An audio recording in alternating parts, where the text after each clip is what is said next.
many more New Yorkers will not charge? Do you believe in the First Amendment? Do you believe in the First Amendment, Tom Homan? How many more New Yorkers will the charge that target? I want to use this moment to speak to the Muslims of New York City.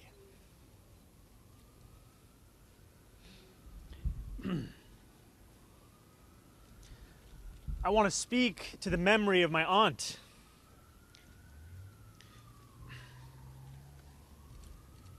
who stopped taking the subway after September 11th because she did not feel safe in her hijab.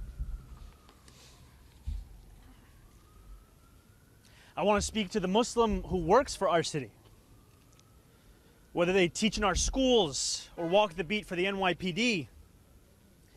New Yorkers who all make daily sacrifices for the city they call home, only to see their leaders spit in their face.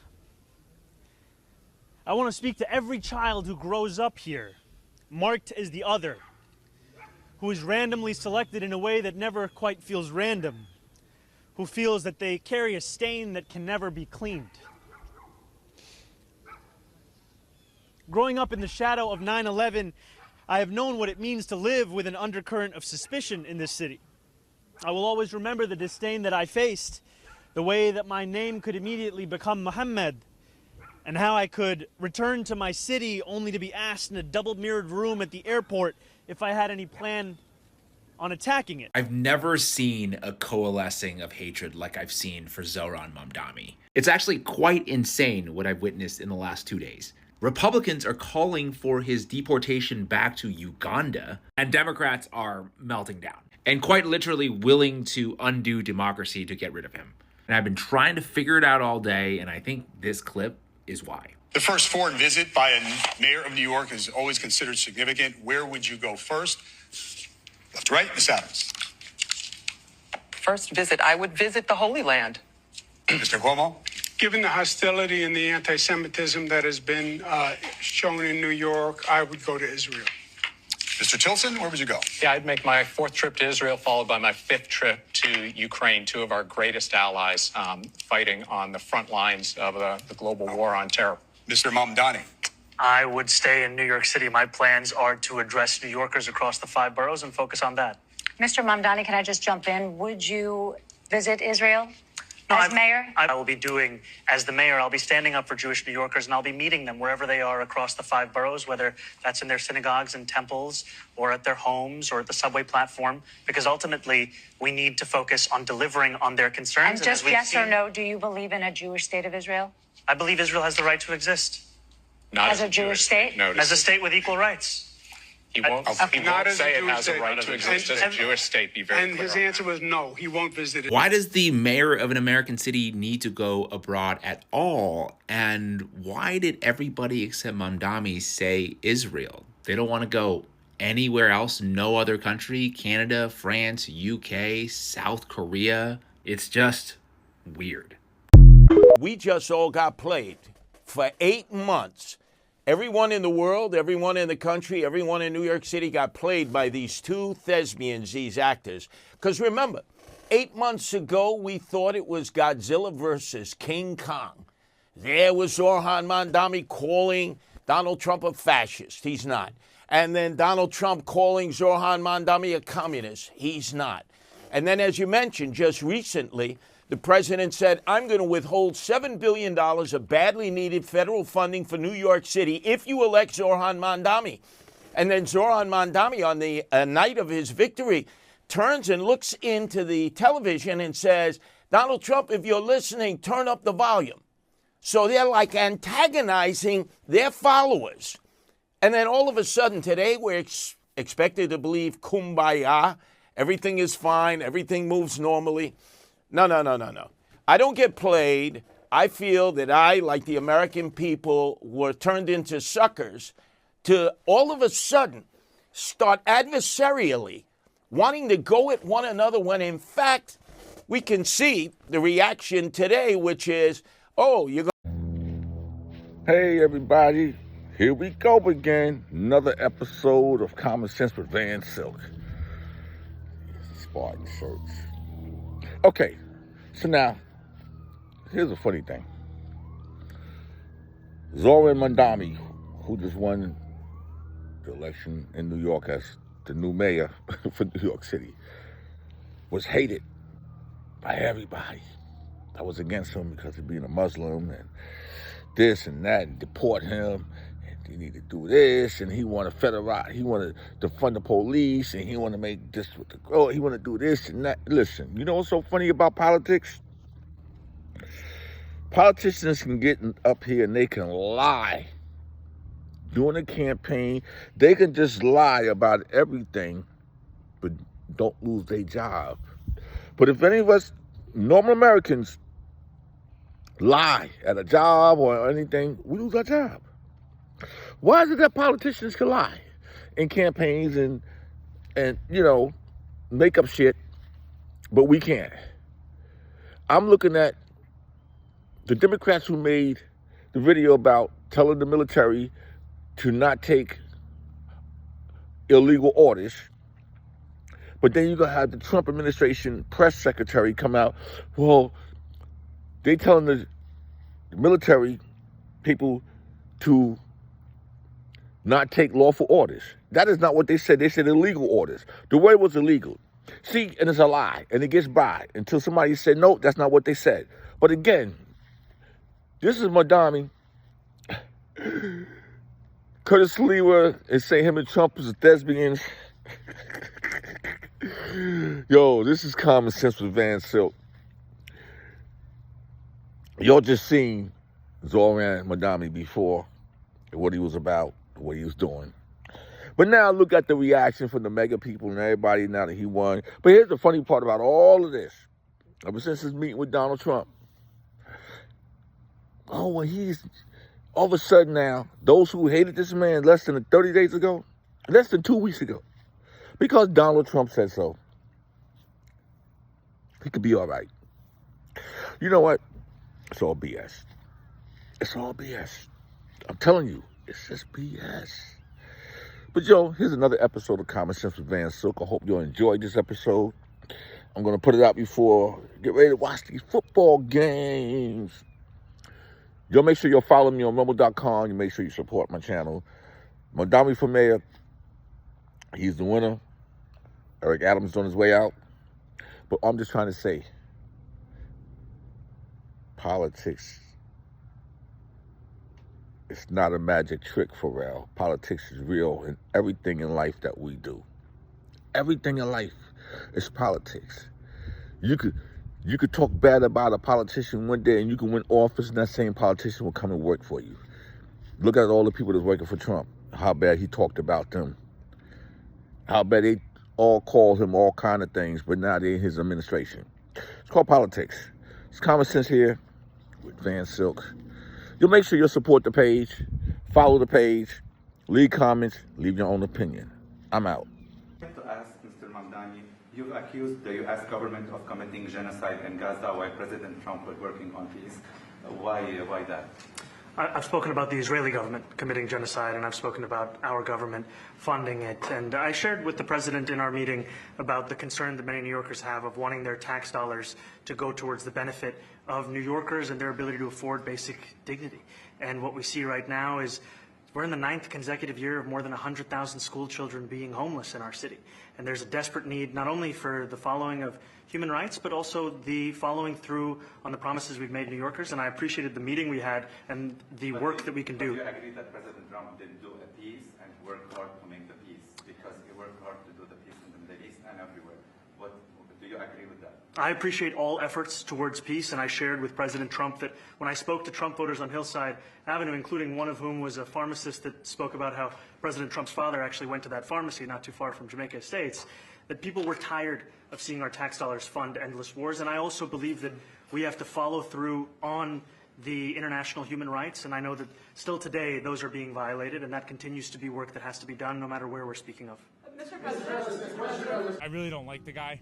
But I'm glad that he was able to go in there and do a good job with the president. Many of the New Yorkers we spoke with today told me that they were cautiously optimistic and that they were impressed with the way Zohran Mamdani went into the Oval Office and kind of deployed a charm offensive on President Trump, which they said might have worked. Unfortunately, this is what you have to do. You have to bow down, praise him, and walk out and wash your hands after. I think that Trump continues to be the most transactional president we've ever had. So throw him his little bit of whatever, pigeon food, and get on with the business at hand, and hopefully Trump won't meddle too much. Now, this is still very early in this relationship. There's still a long way to go, and the political winds could shift on a dime. So we'll see what happens. Zohran Mamdani doesn't take office for several more weeks. He will become mayor officially. MAGA is pissed with Donald Trump. They are so upset that he invited Zohran and essentially is kind of uplifting him and saying it was an honor to meet him. They are so mad. They're preemptively blaming the loss of 2026 and 2028 on literally this one instance. In that press conference with President Trump, a reporter asked you whether you believe that President Trump is in fact a fascist, a word that you've used in the past. You were about to answer, then President Trump sort of jumped in and he said, quote, "That's okay, you can just say yes. It's easier than explaining it." So, Mr. Mayor-elect, just to be very clear, do you think that President Trump is a fascist? And after President Trump said that, I said yes. And so you do. And that's something that I've said in the past. I say it today. And I think what I appreciated about the conversation that I had with the president was that we were not shy about the places of disagreement, about the politics that has brought us to this moment. And we also wanted to focus on what it could look like to deliver on a shared analysis of an affordability crisis for New Yorkers. You've also said in the past that President Trump has engaged in a, quote, attack on our democracy. You've called him a despot. Do you still believe President Trump is a threat to the democracy? Everything that I've said in the past, I continue to believe. And that's the thing that I think is important in our politics, is that we don't shy away from where we have disagreements, but we understand what it is that brings us to that table. Because I'm not coming into the Oval Office to make a point or make a stand. I'm coming in there to deliver for New Yorkers. And a few weeks ago, I was asked by a reporter 3 words to describe myself. I said, New York City. And that's what animated that conversation. You feel comfortable living in New York City under a Mamdani administration? Yeah, I would. I really would. Especially after the meeting. Absolutely. What makes you comfortable? We agree on a lot more than I would have thought. I feel very confident that he can do a very good job. I think he is going to surprise some conservative people, actually. And some very liberal people he won't surprise them because they already like him. He said a lot of my voters actually voted for him, and I'm okay with that. And when we spoke to those voters who voted for President Trump, we heard them speak about cost of living. We focus on that same cost of living, and that's where I am really looking forward to delivering for New Yorkers in partnership with the president on the affordability agenda. And I will say there's no difference in party, there's no difference in anything, and we're going to be helping him to make everybody's dream come true, having a strong and very safe New York. And congratulations, Mr. Mayor. All right, folks, the MAGA fan base is in full-blown panic mode right now over this meeting that Donald Trump had with Zohran Mamdani. They are collectively melting down on social media because they expected Trump to push Mamdani around and to bully him and embarrass him in front of the entire media. But in reality, Donald Trump praised Mamdani, said he would love to live under him in New York City, and said he's going to do a great job. And MAGA is stunned. They're responding with anger, disbelief, or just straight up coping with what they saw today. So I want to show you some responses from MAGA that I thought was especially funny. But before I do any of that, make sure to subscribe to the channel, drop a like on the video, comment, let me know what you think about this story. Let me know what you thought about the meeting. And first and foremost, let's just start here with what Donald Trump posted moments ago following their meeting, the meeting they had in the Oval Office. Trump posted a photo of him and Mamdani, and he said, "It was a great honor meeting Zohran Mamdani, the new mayor of New York City." Posting this photo of them together behind the Resolute desk. He also included other photos of them in the White House. Here is both of them in front of a portrait of FDR. Here's more, a zoomed out version of that very portrait. Here's one of just Mamdani in front of the portrait. And this is a photo that Donald Trump is posting. He's posting singular photos of Mamdani in the White House. I mean, it's a total love fest. Here's more of them talking while looking out on that ugly patio that Donald Trump put in place of the Rose Garden. But they're like hanging out like they're friends. Donald Trump is posting photos with him like they're friends. And some of the MAGA fans in the comments are not having it. For example, this person says, "Be careful, Mr. President. The devil often disguises himself as something good or appealing, making it difficult for people to recognize his true nature. This tactic of deception is highlighted in the Bible, where it states that even Satan can appear as an angel of light to mislead others." So the MAGA fans now believe that Mamdani is Satan and he has deceived Donald Trump. They are out of their minds. They have no idea how to respond to this meeting today. Here's another one right here from Red Granny 1, who's another fan of Donald Trump on Truth Social, saying, "A great honor meeting a lying piece of blank communist for real." So you can see that the MAGA fan base is taking two different approaches, either straight up anger, saying like, "What's wrong with you?" or just coping by saying, "Well, it's the devil, you got deceived, be careful," kind of things like that. And that's what you're also seeing on an individual basis, not in the comments of Trump, but on an individual basis among the MAGA fans on social media across the board. Cam Higbee, who is a MAGA journalist, just out of his mind, said initially, "I thought that Trump was capitulating to Mamdani. I think in reality, he's leaving Mamdani with nobody to blame but himself when he fails." This post already has 65,000 views. MAGA is eating it up, 3,000 likes. And this is just another example of cope. They're just trying to come up with a way to make it seem like Donald Trump won the meeting. And so Cam and other MAGA fans are trying to make it seem like Donald Trump is playing 4D chess. He's just ahead of the opposition, and he planned this meeting to go exactly like it did this entire time. And they just think Donald Trump is like a genius, and he's outsmarting everybody, I should say. When in reality, Donald Trump just fell in love with Mamdani. I think it's as simple as that. He folded like a lawn chair.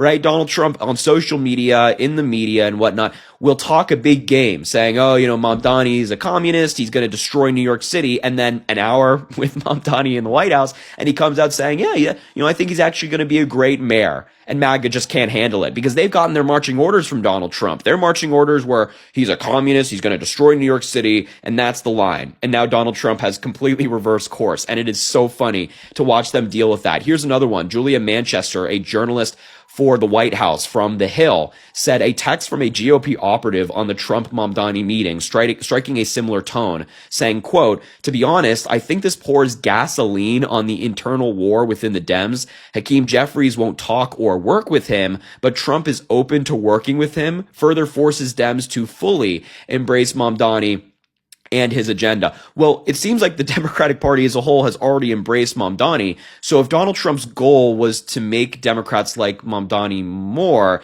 then that's a pretty dumb goal. I think this is cope again. I think this GOP operative is once again trying to frame this meeting as a win for Donald Trump when it absolutely was not. He just humiliated himself the entire time. He showed the entire country once again that he has no principle, and the big talk he does on social media is largely fake. It's largely fake. Think about it. This is not the first time that this has happened with Donald Trump. When it comes to meeting with Mamdani, he praises him. When Donald Trump met with Joe Biden as president-elect in the Oval Office, he was praising Joe Biden. When Donald Trump met with Obama in 2017, I should say, before he took office, he praised Obama as well. He folds like a lawn chair, and MAGA still can't see that. Here's another one I wanted to talk about. Donald Trump was asked by a reporter if Elise Stefanik, the woman running to be the Republican nominee for governor in New York, she is called Mamdani a jihadist and all these other really gross names. But she said, this reporter asked Trump, "Stefanik has campaigned on calling Mamdani a jihadist. Do you think you're standing next to one?" And he said, "No." Just straight up no. And Elise Stefanik responded by disagreeing with Donald Trump. She said, "We all want NYC to succeed, but we'll have to agree to disagree on this one. If he walks like a jihadist, talks like one, campaigns like one, supports one, he's a jihadist, and he's Kathy Hochul's jihadist." So she's just throwing around this word like it's nothing.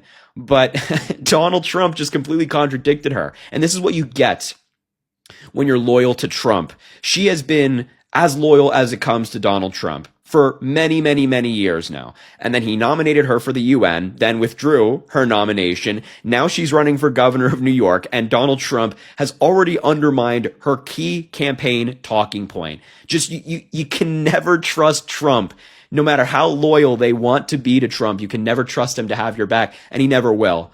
And this is just further proof. Elise Stefanik is really trying to clean up the house right now with this, bullshit, crappy tweet. Here's another one from Laura Loomer, one of Donald Trump's biggest, most ardent supporters, said wild to allow a jihadist communist to stand behind the president's desk in the Oval Office. Sad to see. Even she's going after Donald Trump. And then she put forward this interesting approach to this meeting, saying, why did Zelensky receive a harsher welcome at the White House than Mamdani? Interesting. If socialists are doing a good job, then I guess nobody needs to vote them out during the midterms. If you're a Republican, why not just stay home in 2026 and 2028, since Mamdani's policies are amazing? I'm confused. No need to oppose the left, I guess. I guess socialism is comfortable now. No need to vote for the GOP in 2026 is the message I'm getting from that. Am I missing something? Well, look, if that's the message that Republicans want to take from this meeting, good.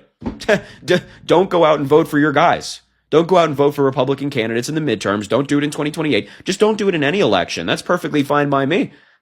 If the Republican voters want to stay home and they don't want to support I'm not going to stop you. I encourage it. Actually, I will back your idea. And I think it's a great idea from Laura Loomer. Stay home. Don't vote. Don't vote, MAGA. And here's the final one I want to show you. JD Vance on extra copium. He's coping extra hard.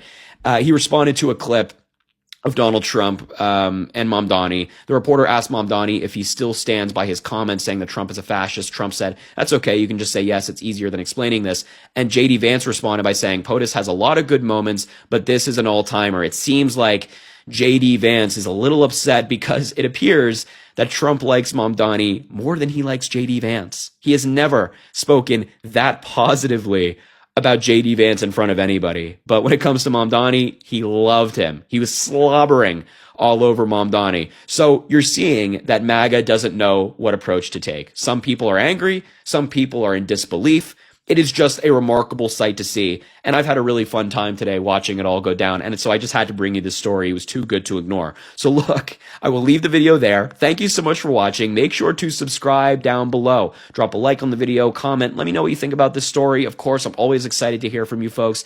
And as I always say, I greatly appreciate you. And I hope you have an amazing rest of your day.